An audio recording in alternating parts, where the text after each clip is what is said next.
And good morning to all of you. We're really happy to be here. And I think what Jane said was really, really important, that this is something that should not be the end of a discussion, but really the beginning of a new kind of discussion. We're very happy to be part of the conversation. And what I'm going to do, along with Karen, and as you probably gather, we've been working together for a very, very long time. And this initiative in Ukraine that we're involved in is just the latest iteration of a pretty long partnership between us. But the thing that we want to talk about is slightly off the issue of what's happening in combat, in the field, the consequences of the war for soldiers, the incredible soldiers of Ukraine who have been defending the country. And my purpose is to talk a little bit about the kind of collateral consequences of war on the general population, the whole population. And specifically, because this is what we do, I'm going to talk to you about the impact of the war on the children of Ukraine. And it's complicated, and it's important, and it's really the essence of what has charged us up to do what we need to do in Ukraine. And by the way, I do miss Jerome Lee and Mary Shostark, who have been incredible partners for us, and we'll say more about them later, actually. So just to review, February of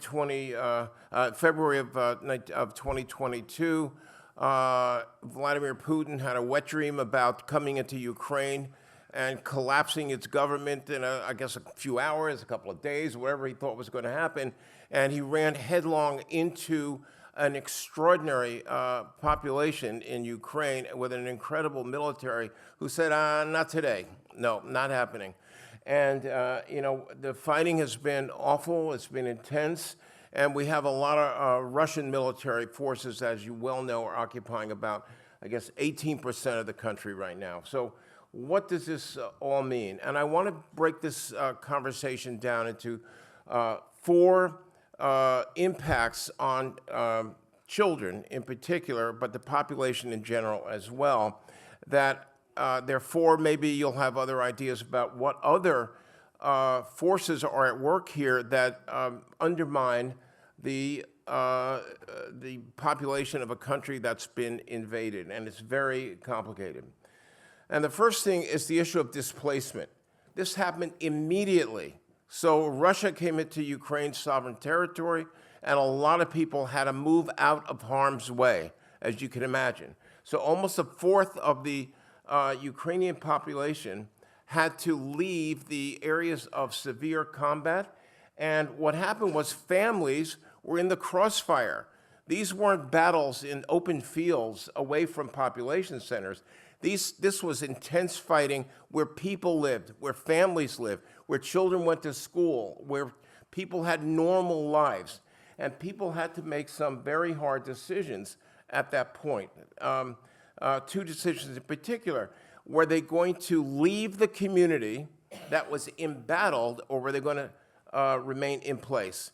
This was a very big decision. And even in the areas in Ukraine, as you well know, that were most involved in the actual fighting, there people stayed anyway, in Mariupol and other places. Not a lot, but people stayed and couldn't leave. And that decision, though, about leaving or staying was, number one, highly stressful to leave behind. And by the way, this happens in every disaster. In the United States, massive storms are coming, and there are people who will not leave in spite of official recommendations. Get out of town. A Category 5 hurricane is coming your way. Some people just stay, and they have to. And then the second question was, where are they going when they're leaving? Are they going to a safe haven within Ukraine? In other words, are they internally displaced people, or are they externally displaced people leaving the country? And this, of course, was massively disruptive in Ukraine. And many, many people, over 6 million people, left Ukraine and went to countries in Europe and beyond Europe, and many are still there. And I'm going to talk about that in a few minutes and what their needs are. But the first time we went to the region, We went to Warsaw and were there when thousands and thousands of people were pouring off the trains from Ukraine, looking to find a place where they could settle and wait out the war, which turned out to be is a very long wait, with other complications, just part and parcel of the fact that they had to get acclimated and assimilated into another society after several years now, and that's an issue to be dealt with. And then the people who left Ukraine went all over Europe, and I don't probably have to dwell on this, but you know that many, many Ukrainians now have been settled in mostly these countries that are on the chart. Is about, I think, literally about 6.7 million was the most official latest estimate that I'm aware of. And then people who were the internally displaced people moved to various places in Ukraine itself. This is a complicated issue, by the way, and this happens everywhere where there's disaster, big-time disaster planning. People leave, but where do they go? And are the host communities where they go prepared to absorb large numbers of people? That means jobs, it means schools, it means social services, it means income. How does that even play out? And most places are not actually prepared for that. And I've been working on disaster planning for decades, and I've been really impressed how much Ukrainians around the country have been welcoming and have taken in these internally displaced people. It's been quite a remarkable achievement, one of many achievements that Ukraine should be proud of during the course of this war. The second factor, and I know that the lawyer who spoke yesterday, the Nobel laureate, talked about 90,000 war crimes, which I'm not sure I can grasp that exactly, and I would like to know more about that. But in essence, war crimes are horrible, and Putin has become internationally, he's indicted, he's wanted internationally, and there's certain places he can't go because he'll be arrested for good reason. War crimes, besides affecting the people that were directly impacted, are demoralizing for a country. You cannot have, this is a slide that shows a few of the places where the little red triangles are, where there's been mass graves uncovered, where Ukrainians were basically slaughtered by Russian troops. We're talking about civilians. Horrendous situation there, and this has reactions in the population that are very difficult for people to cope with from a psychological point of view. And then this issue, there's a lot of press in the U.S., not a lot, because there's not enough about Ukraine in general, but there is certainly attention being given to the fact that there has been these abducted children. The numbers are interestingly variable. I think currently it's about 19,600 that the Ukrainians acknowledge. For whatever reason, the Russians say it's been hundreds of thousands of people that have been absorbed, children and that have been absorbed into Russia. I'm not sure what to believe, but it's a lot of kids. In the United States, for those Americans here, the 20,000 or so abducted children would be equivalent to 150,000 American children being taken by a hostile military force out of the United States. It's impossible to wrap your mind around that, and this is very, very painful to virtually everybody in Ukraine, and it's lying there in the background causing a significant amount of distress. And for those of you who don't know, the Russians have been actually advertising in online catalogs specific children who some have been renamed. These kids are described like they're God knows what products on Amazon, and families in Russia get to select which children they might want to adopt. It's beyond comprehension, and for those of you who are parents, I don't need to tell you how painful this is for the country. And then the other war crime that Russia's been guilty of is landmine planting in civilian areas, in farmlands, near cities. There's something like 2 million landmines that have been planted by the Russians, which makes Ukraine the country with the most landmines in the entire world right now. This is a major problem in terms of repopulating the areas once the Russians are expelled. There's going to be a lot of work that will need to be done, of course.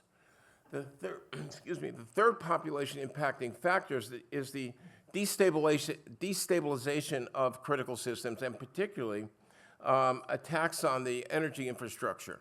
And this is a military issue, it's an economic issue, but it's also a humanitarian issue. When you knock out energy production facilities right before a winter, which might be pretty severe, this means electricity and heating for families, further demoralizing them because it's a problem, is an issue that, affects the status and mental health of families, of course. Karen and I just got back from our 8th trip there last month, and we got there while these fires were still burning in Lviv.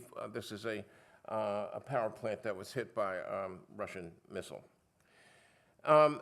This issue of grieving, there's really a phenomenon now, which happens really in every country at war, especially that's been invaded, is there's this huge issue with grief that is overwhelming a country. And, Ukrainians are extraordinarily resilient. They live their lives, but behind the scenes are many, many issues which affect how people feel. What's been lost? And how does that make a population feel? And we're talking about millions of displaced Ukrainians, 60,000. This is, I think, the best number I can come up with in terms of military and civilian deaths. That means, there's been studies in the U.S. when there's a disaster and somebody is killed, for each person killed, there's on average 9 people that are actively mourning. Family members, people who are close to that individual, et cetera. So, we're talking about 500,000 people who are actively mourning the loss of a loved one, relative or friend or social connection. Then the abducted children. And then there's other sort of issues that we don't talk about enough. What's happening to the education of children who are either living in an occupied area, who have been displaced, who are out of the country and trying to get absorbed into the Polish or the Czech Republic's educational system? All of this is a big problem, and for families with children, this is extremely anxiety-provoking.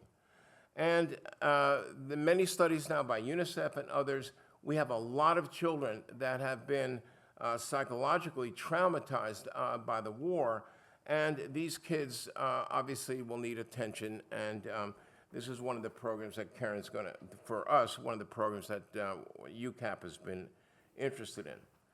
So the big picture for children is this, that they're living lives that have been phenomenally disruptive, that are phenomenally dangerous.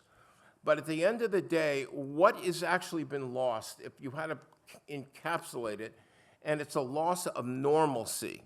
Children have lost what every child on the planet needs to be experiencing: to grow up in a safe, secure house, a loving household, going to school, reaching their developmental milestones, having the social connections they need to have. That normalcy is really what's lost, sort of the global loss for children in a country that's been traumatized like this.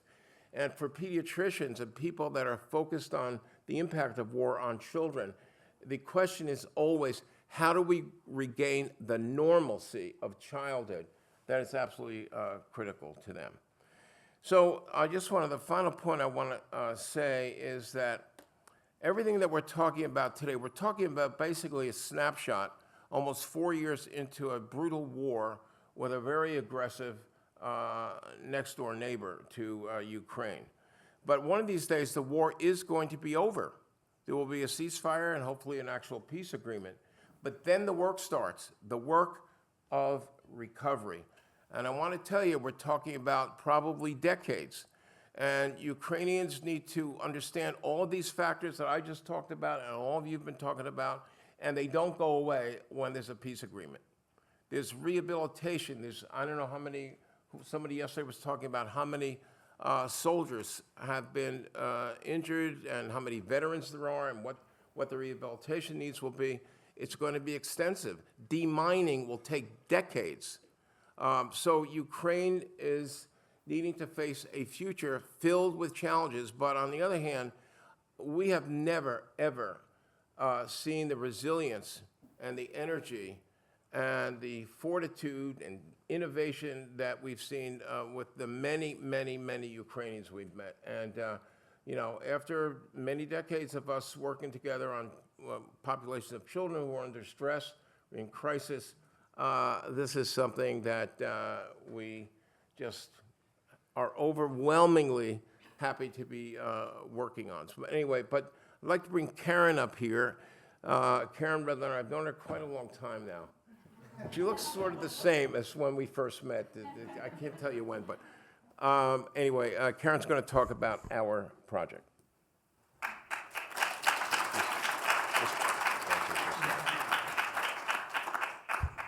Thank you, Irwin. Yes, we celebrated our 50th wedding anniversary this year.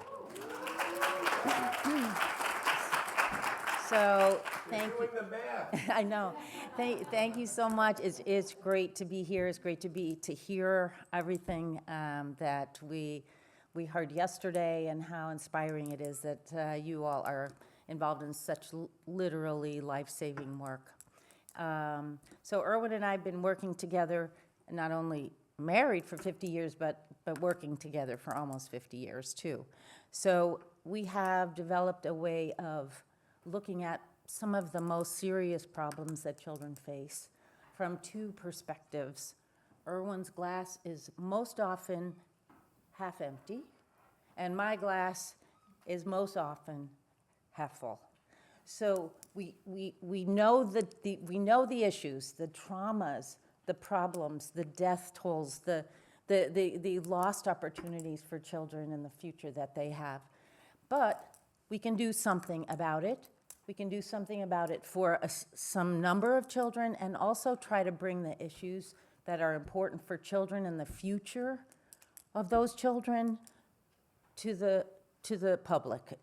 We do the work that we do. We often try to, talk about it. We have partners that are incredible. There are programs that should be expanded, and bring the information to the public. So we were so fortunate to be able to establish a nonprofit organization in May of 2022. But in April of 2022, the reason that we got connected to Ukraine, we're not Ukrainian by birth or by blood, but we got connected to Ukraine and the compelling and incredible issues through a colleague of ours, a friend of ours, who, when the war started, wanted to raise money to help refugees, to help Ukrainian refugees.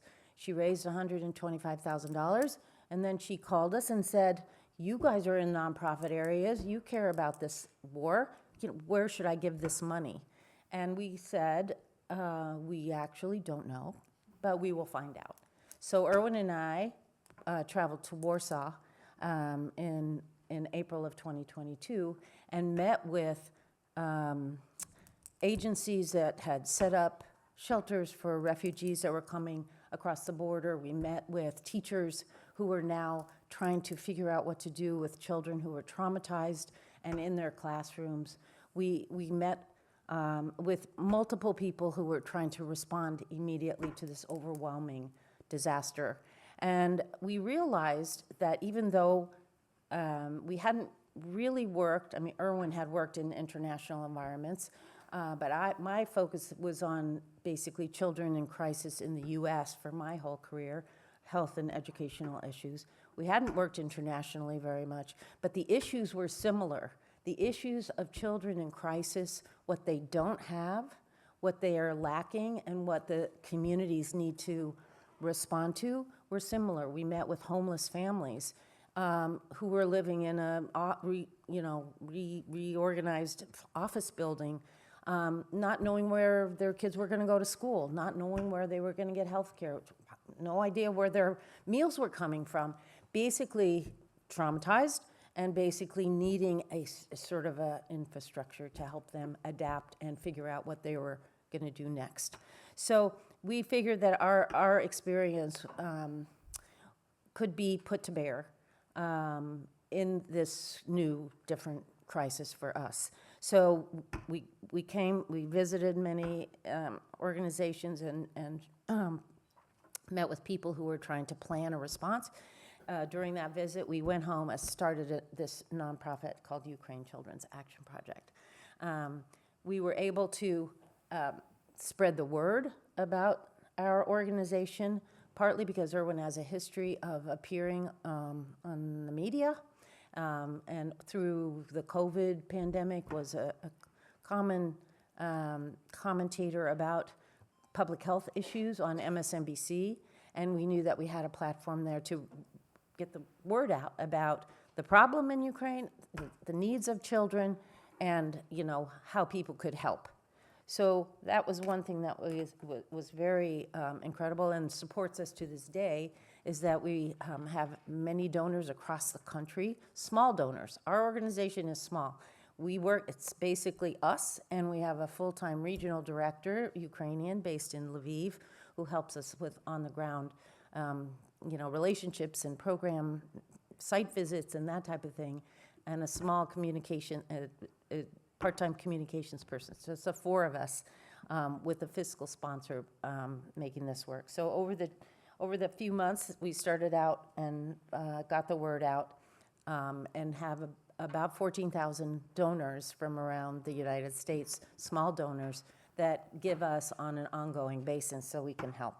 And we decided that, our expertise was on the needs of children, and our understanding is that the urgent needs, the life-saving needs, get handled first and foremost. Those are priorities, people dying and people, fleeing, and those kinds of issues are obviously a priority. Kids go along with their families. They aren't the priority particularly because there are more urgent things, but we know that their experiences are very traumatic, and their development is very much in the present, and to try to make sure that society figures out how to focus on the needs of kids at this critical stage is very important, even though there's also life-saving that has to happen at the same time. So we established the Ukraine Children's Action Project with these 4 areas that we plan to work in. Pediatric medical challenges that were related to the transition, the movement of families, the lack of resources, the changing resources. We could help with that. Psychological trauma, all the issues that Irwin talked about in his presentations, those are traumatic for the country, traumatic for families, traumatic for children, even though their reaction might not be so clear. It might be internal, some of the things that they're impacted by. But in addition to that, educational disruption. How long can education be disrupted for children before the impact is more permanent in terms of their future development? And then, of course, everyone was focused, especially at the beginning, on humanitarian needs and responding to that. So that's what we focused on. And we had experience of developing a nonprofit for many years, a prior nonprofit, the Children's Health Fund. So we had familiarity with program development, fundraising, some communications, and how to get things going.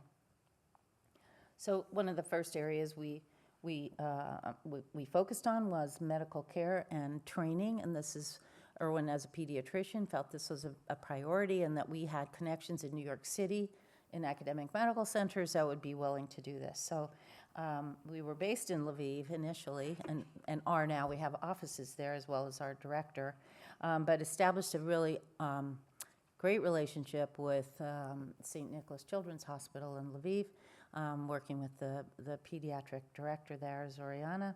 And so one of the first things that we offered, and she thought was a beneficial thing, was this observership opportunity for pediatric subspecialists to come to a children's hospital at Montefiore Medical Center in New York City. So we facilitated that relationship, it was involved with, initially we thought it might be bilateral, that Americans would come here and Ukrainians would go to New York, but at this point has just been one way for Ukrainian PD subspecialists to get that experience. And as Irwin mentioned, I think yesterday, the idea was that the Ukrainian subspecialists would learn a lot from the exposure to, the latest technology and whatever in America, but we quickly also learned that their American counterparts learned about innovations that Ukrainian doctors had put into place, partly from necessity of the war, but also, just their approach to interventions. Another big program that we implemented was the implementation of telehealth, the utilization of telehealth in Dnipro. We had heard about the challenges that families had accessing pediatric subspecialty care for their children in Dnipro. It had become too dangerous for people to make the 40-kilometer trip to the referral hospital in Dnipro. So we are familiar with telehealth and telemedicine in the U.S. and knew that that would be something that could help facilitate communication to smaller hospitals in the Dnipro region, between smaller hospitals and the referral hospital, by implementing the telemedicine program and model. And so this is when we actually met Jerome Lee, who is the co-founder of the Health Tech Without Borders, and he was a perfect partner for us to work with to make sure that the proper equipment was chosen, the hospitals were vetted, and the information was accurate in terms of how to put that together. So this became operational in May of this year. 4 smaller hospitals established their relationship with the hub site in Dnipro Family Health Children's Hospital, and are now receiving their patients, families are receiving services through the telemedicine system. They are also implementing communication with families at home and also internationally. So that is growing in terms of its impact. And then our last trip to Lviv in October was to launch the new pediatric operating rooms, 6 new pediatric operating rooms at the St. Nicholas Hospital. That was a need that we were made aware of. We're a founding funding partner with this project, and Pediatric ORs, Kids OR, another organization that we met that is experienced with implementing and fundraising for new pediatric ORs in environments of war. So that was an exciting project that we were able to work on. The next area, of course, that we know is addressing psychological trauma of children. The first thing we did was to develop an online course for teachers. We visited some classrooms and realized, and teachers shared with us how unprepared they were for helping students who had experienced the trauma of war and had fled either both inside Ukraine and outside of Ukraine, how to help children in school who couldn't learn because of the traumas that they were experiencing. So this is an online course kind of rolled out in the Lviv region. Now we have a version that's on the edEra platform and is available across the country for all teachers to take and learn more about recognizing trauma in children in the classroom and helping them so that the kids can learn. And then the second photo is one of our primary partners, the recovery camps with Sincere Heart. It is a model that we heard a little bit about yesterday, but this is a 6-day model, six-week program for mothers and children to come to a camp, which is set up to provide psychological services and art therapy and different therapies for mothers and kids to connect, to socialize with other children, to address issues, and to be screened. The children are screened for PTSD so that we identify kids that have the higher risk and they are referred for future psychological services. The third area, educational continuity. One of the first things that we were able to do is to help the community of Chernihiv after the Russians were, they occupied the area for a while. They destroyed most of the vehicles, stole them, destroyed them. And so after they were pushed out, the kids weren't able to go to school. It was a rural kind of community. They needed transportation to school. They had no buses. So we were able to find 6 buses, refurbish them, and provide that to Chernihiv. So access to education as a basic concept that we were prioritizing. That's one of the ways that we did it. And then over the last 3.5 years, we've worked to repair schools immediately. I mean, we're so impressed with how quickly buildings are rebuilt, infrastructure is rebuilt, schools are rebuilt, so kids can go back to school as quickly as possible. So we help with that repair. We have provided thousands of laptops and tablets to kids, IDPs, displaced kids, and children who've lost parents in the military, as well as other devices. And as a kind of an extension of education and connection to children's needs is fostering Ukrainian identity for the children who have left the country.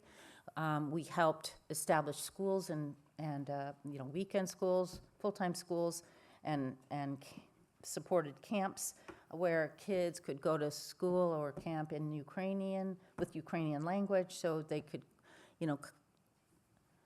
try to sustain the connection with Ukraine, especially the younger kids who, if they're living for 2 years or 3 years in another country, they didn't have the opportunity to keep their language as much as it would have been possible if they had stayed in Ukraine. So we support programs that kind of facilitate kids' access to that in other countries.